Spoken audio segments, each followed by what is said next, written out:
안녕하세요. 들어오세요. 지금 심정은 좀 너무 억울하죠. 제뭐 잠자다가도 진짜 너무 억울해가지고 잠을 깨고. 한 달 전 사고 때문에 아직까지도 잠이 안 온다는 의뢰인. 무슨 일이 있었던 걸까요? 의뢰인은 직진 차로를 주행 중이었습니다. 그런데 아이고 사람이 부딪힌 것 같죠? 의뢰인이 신호 위반한 걸까요? 영상을 다시 보겠습니다. 아, 의뢰인 직진 신호 맞네요. 차량 진행 신호입니다. 의뢰인이 정상적으로 주행 중인데 신호를 무시하고 뛰어오던 사람을 치고 말았습니다.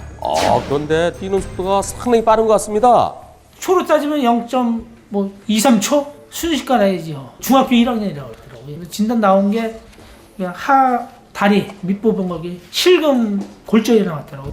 의뢰인이 곧바로 속도를 줄이고 제동을 했기에 그나마였지 자칫 잘못하면 큰일 날 뻔했습니다. 이번 사고 어떻게 진행되고 있습니까? 교차로에서의 사고는 운전자 차대 사람이기 때문에 이제 운전자한테 가해자를 잡는다고 그러더라고요. 그래서 잘못된 간행이 아니냐. 시청자 여러분들께서는 저거 운전자 잘못 없다 이렇게 생각하실 겁니다. 하지만 법원에서는 비록 차량 진행 시도라 하더라도 사람들이 많이 다니는 곳이고 가끔 무단횡단하는 사람도 있지 않느냐. 따라서 혹시 무단횡단하는 사람이 나올지도 모른다는 점에 대비하면서 속도를 조금 줄이고 주변을 잘 살피면서 진행해야 된다. 예전에는요 50대 50 정도로 봤었습니다. 그런데 지금 상황은 블랙박스를 보고 야 저걸 어떻게 피하지? 지금은 60 내지 70까지 볼 수 있습니다. 이번 사고는 무단횡단자의 잘못이 70% 정도로 보입니다. 의뢰인의 버스의 블랙박스 영상입니다. 버스 전용 차로를 잘 달리고 있었는데요. 아이고 갑자기 끼어든 차에 뒤를 들이받고 말았습니다. 중앙 버스 전용 차로 빼놓고 나머지는 차들이 거의 멈춰 있었는데요. 승합차 한 대가 툭 튀어나온 겁니다. 그거 피하기 어렵죠. 차 안에 한 10분 정도 탑승을 하셨다고 그러더라고요. 그분들이 크게 다치지는 않은 것 같았습니다. 비슷한 사고는 종종 일어나는데요. 이 영상도 버스 전용 차로를 주행하고 있었는데 갑자기 승합차가 끼어들어서 부딪히고 말았습니다. 이번에도 역시 갑자기 들어온 차와 부딪히고 말았는데요. 방금 보신 두 건의 사고, 보험사에서 말하는 과실 비율은 제각각이었는데요. 먼저 이번 사고는요. 이 차에 6명이 타지 않았다. 버스 전용 차로를 타려면 6명 이상 타야 되겠죠. 6명이 안 탔기 때문에 끼어든 차가 더 많이 잘못됐다. 끼어든 차가 80, 들이받은 차 20이라고 얘기를 했답니다. 고속도로에서. 자, 그리고 이번 사고는요. 요건 6명 이상 탄 차예요. 6명 이상 탔기 때문에 들어올 수 있다. 들어올 수 있는데 뒤에서 들이받았으니까 뒤에서 들이받은 차가 더 많이 잘못했다라고 보험회사에서 얘기한다는데요.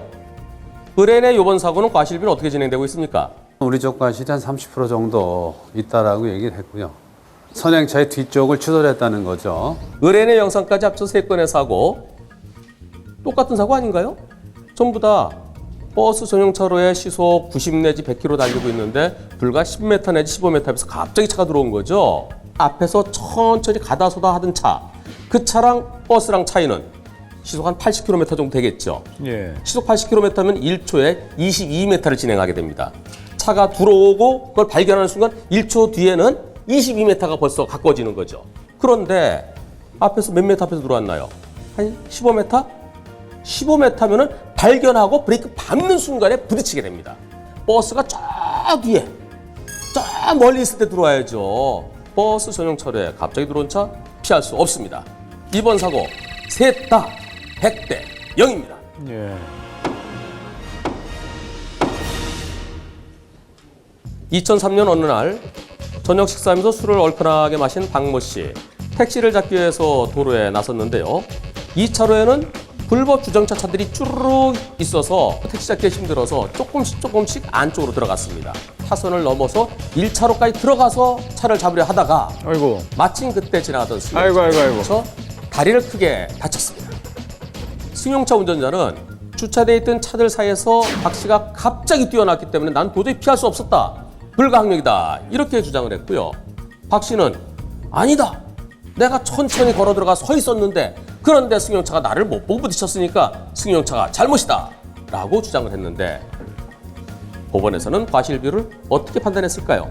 법원은 갑자기 뛰어들었기 때문에 도저히 피할 수 없었다라는 운전자의 주장을 받아들이지 않고 운전할 때 사람들이 무단횡단하는 사람들도 있지 않느냐, 또 택시를 잡기 위해서 도로 안쪽으로 들어오는 사람들도 있지 않느냐, 그런 것에 대비해서 항상 조심해서 운전했어야지. 그러지 못한 것은 운전자의 잘못이다. 하지만 박모 씨도 편도 2차로 도로에 1차로까지 왜 들어와 서 있었느냐, 위험하게.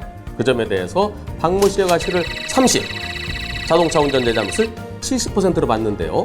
이것은 택시를 잡기 위해서 서 있다가 사고 난 거지만 달리 보면 무단횡단 사고와 똑같이 볼 수 있습니다.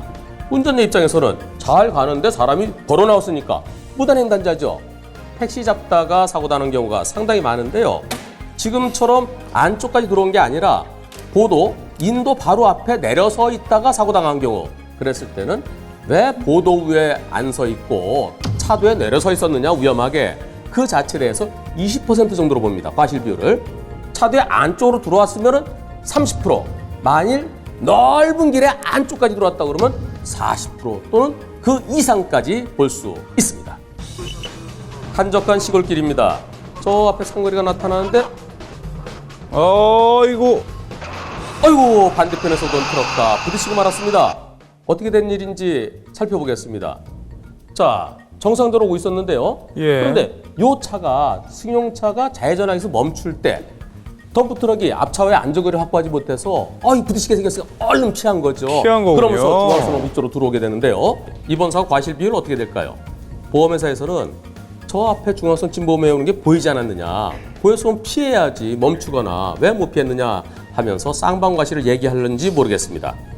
하지만 시속 한 50km, 60km 그 정도 달리고 있었다고 보면은 시속 50km일 때 1초에 약 한 14m 정도 갈 수 있거든요.